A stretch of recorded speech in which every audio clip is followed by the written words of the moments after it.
In western India, there is a land of smiling people, of hard toil in the fields, of strange and lovely festivals. First, at dawn, we see the farmer's wife grinding corn on a wheel of the most ancient design, while her son leads out the cattle to the fields past the great banyan tree. By now, the wife has left her milling, turns to her next task, cleaning out the cowshed.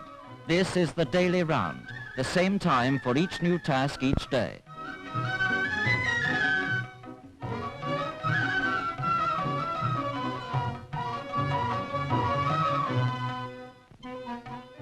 The early morning work over, she invites the blessings of the gods on her farmhouse by chalking an auspicious design on the ground. The farmer himself takes out the bullocks to harness them.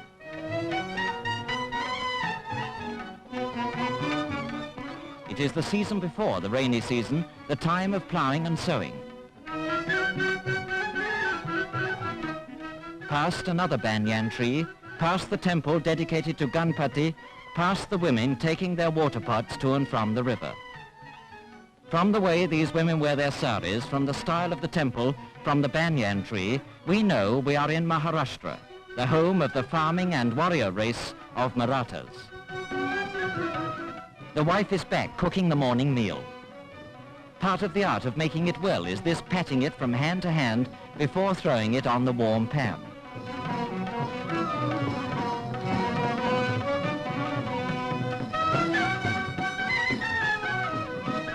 Her husband is in the fields and the food must be taken out to him. But there is not only food in those baskets, there are also farming implements. For the women, their domestic duties over, are now ready to work alongside the men in the fields.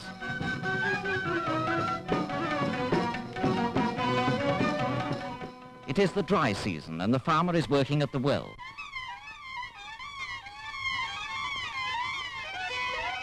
Eight bullocks are harnessed to one of the most primitive forms of irrigation.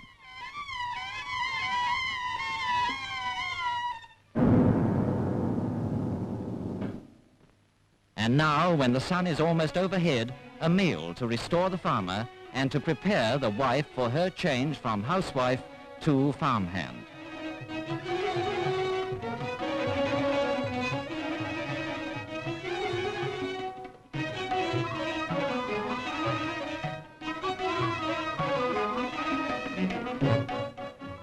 Nowadays, one of their most profitable fields is the field of massive cauliflowers.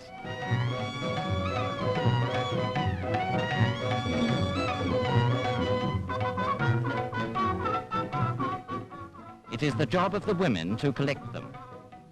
It is the job of the women to get them off to markets.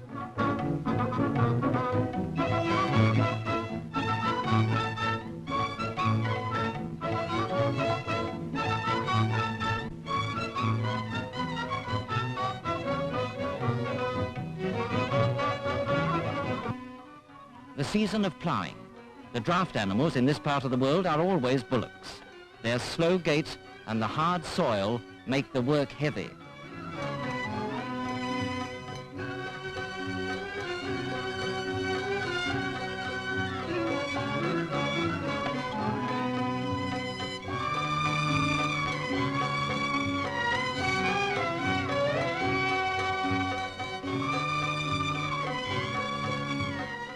The work of sowing is easier, and the wife joins in. Now, the anxious days of watching for the monsoon rains are over. The rains have come, and the corn, their staple crop, called jwari, springs tall and fruitful out of the Maharashtrian earth. This is the corn the farmer's wife was grinding in the morning. Here, it's a far commoner food than rice. That's not a lasso, she's scaring away the crows. It is late September, harvest time, and the rains have definitely stopped. The entire family climbs onto the bullock cart to go out to the fields for the reaping.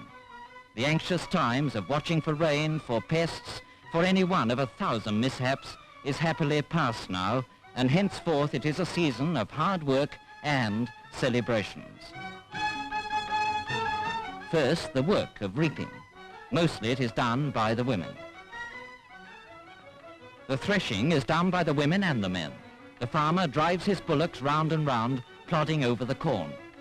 Another man crouches close behind him, pushing the corn back under the bullock's hooves.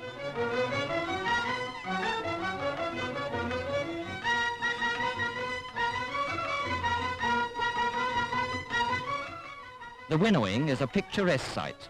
All over Maharashtra you can see the peasants at this season of the year perched precariously on narrow trestles, holding trays of corn in the wind. The harvest is in, so now to the corn ceremony of Thanksgiving.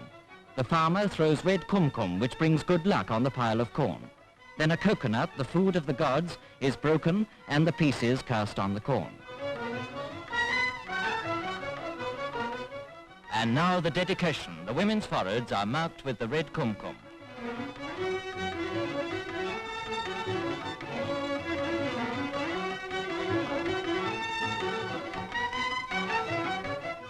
And after the ceremony, back to work, to pouring the corn into sacks ready for market.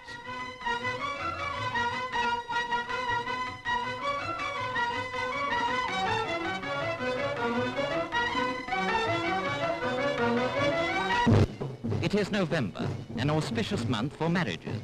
The bridegroom, flower-covered, rides to the ceremony on a white mare, and the guests dance with sticks in front of him.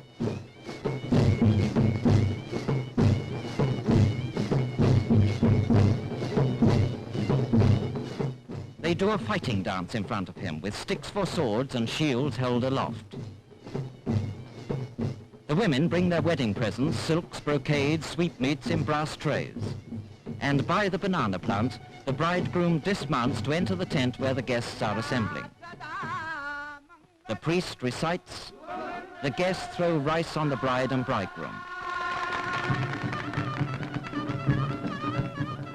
Now the pair have walked their 7 times round. Until this is done, the marriage is not complete, and a woman relative blesses them with rice.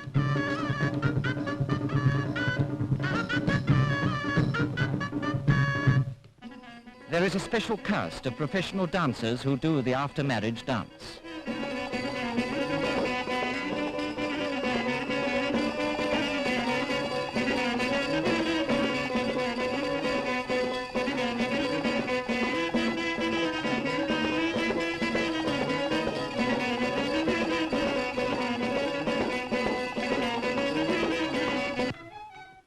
Another after-harvest celebration is the fair. Almost as exciting as they go off on their decorated bullock carts, the wife protests, according to tradition, against taking her own husband's hand in public. But this is a holiday, and some few bold ones may be daring for once.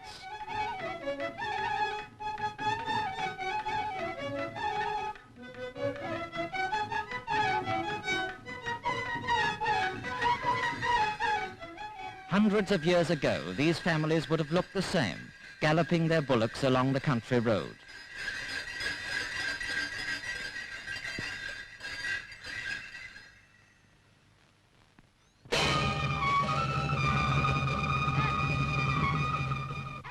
The village where the fair is this year has put on a religious festival. The farmer buys flowers from the priest as an offering to the god.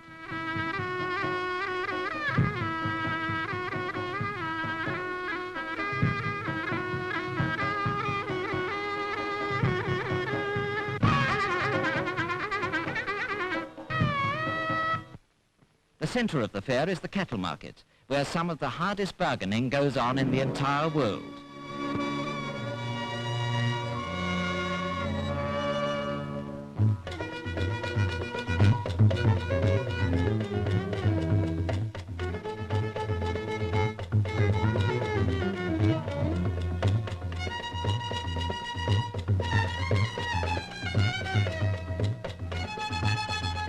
Every local entertainment is there. Roundabouts for the children. A physical display by the local regiment of Maratha soldiers. For these people never forget they are first and foremost a martial people. There is always a wrestling match, and every member of the crowd knows every trick.